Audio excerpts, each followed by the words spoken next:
Assalamualaikum warahmatullahi wabarakatuh. Di video ini saya akan menjelaskan tentang mata pelajaran informatika untuk kelas 10. Ada elemen sistem komputer, pembahasan tentang komputer dan komponen penyusunannya. Baiklah, silahkan boleh menyaksikan. Tujuan pembelajaran yaitu mengidentifikasi komponen penyusun komputer dan juga membedakan fungsi komputer, komponen-komponen penyusun komputer. Kontennya adalah komponen dan komponen penyusunannya, meliputi input, proses, output, konsep program tersimpan. Pada pertemuan 1 ini tentang komputer dan cara kerjanya, yaitu topik tentang komputer dan komponen penyusunannya. Diharapkan setelah mempelajari topik ini, siswa mampu mengidentifikasi komponen penyusun komputer, membedakan fungsi komponen-komponen penyusun komputer, dan membedakan berbagai macam sistem operasi. Baik, gambar apakah ini dan apa yang menyebabkan alat tersebut bisa bekerja dan bisa digunakan. Semuanya pasti pernah melihat gambar ini dan semuanya akan bilang gambar ini adalah komputer ya. Betul. Dan ada yang membuat komputer ini bisa bekerja, bisa menyala, dan juga bisa digunakan. Ya, ada banyak sekali selain dari listrik dan lain sebagainya ya. Yang pertama ada komponennya. Oke, komponen-komponen dari komputer sendiri mungkin semuanya sudah tahu ya. Dari ada input, ada proses, dan juga ada output.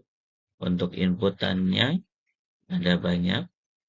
Misalkan di sini ada mouse, ada keyboard, ada joystick, ada yang lainnya. Kemudian proses. Proses itu adalah CPU atau Central Processing Unit yang di dalamnya banyak sekali elemen-elemen yang ada.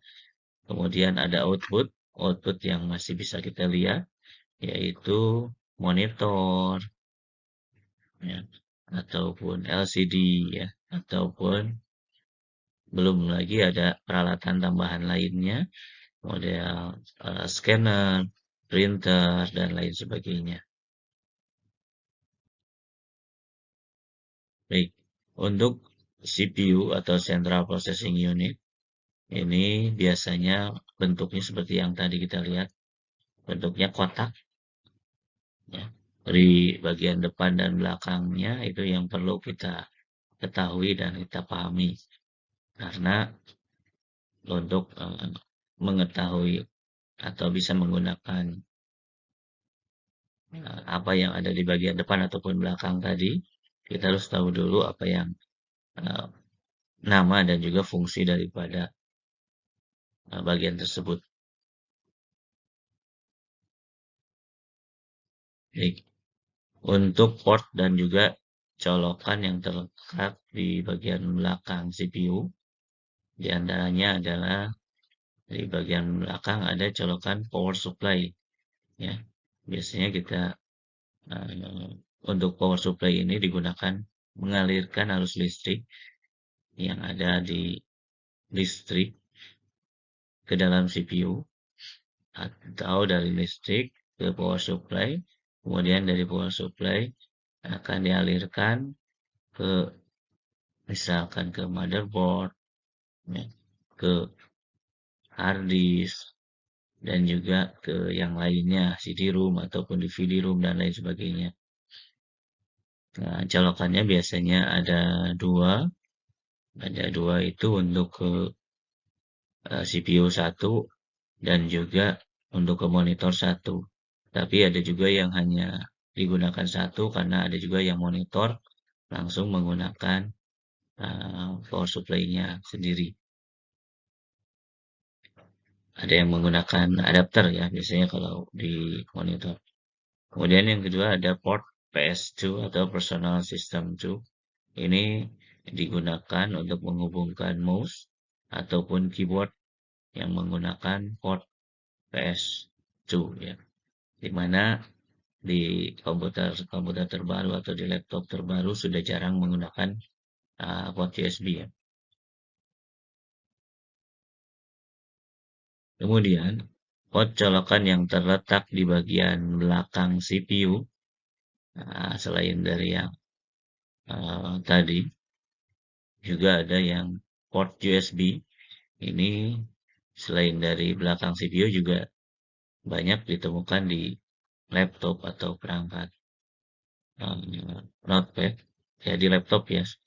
Ini masih banyak. Ini bisa digunakan untuk menghubungkan mouse, keyboard, printer, flash disk, handphone, PDA, scanner, dan lain-lainnya. Kemudian untuk port jaringan, ini yang tentunya fungsinya menghubungkan dari komputer ke jaringan komputer, jaringan LAN, ataupun jaringan internet. Atau juga ada dua port, yaitu ada dua, yang port RJ45 dan juga port modem untuk RJ11. Bedanya yang RJ11 itu pin yang di dalamnya berwarna kuningnya ada 2, kalau yang RJ45 ada 8.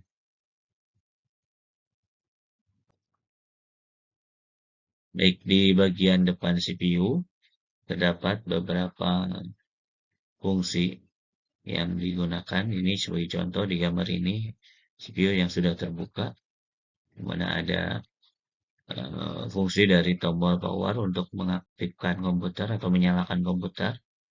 Kemudian ada tombol reset. Reset itu untuk menyalakan ulang. Ada floppy drive untuk menyimpan data ke disket yang sekarang sudah nggak pernah dipakai ya. Kemudian front port, port bagian depan biasanya ada port audio dan juga port USB. Hard drive LED atau lampu indikator hard disk. Ketika hard disknya nyala atau aktif, maka lampunya akan menyala. Ada di sini ada contoh, ada drive CD-ROM dan juga DVD-ROM. Kemudian di sini ada sistem operasi. Nah, untuk sistem operasi ini sebagai penghubung dari pengguna komputer dengan perangkat keras komputer. Karena komputer tidak memahami bahasa manusia, maka dibutuhkan sistem operasi yang akan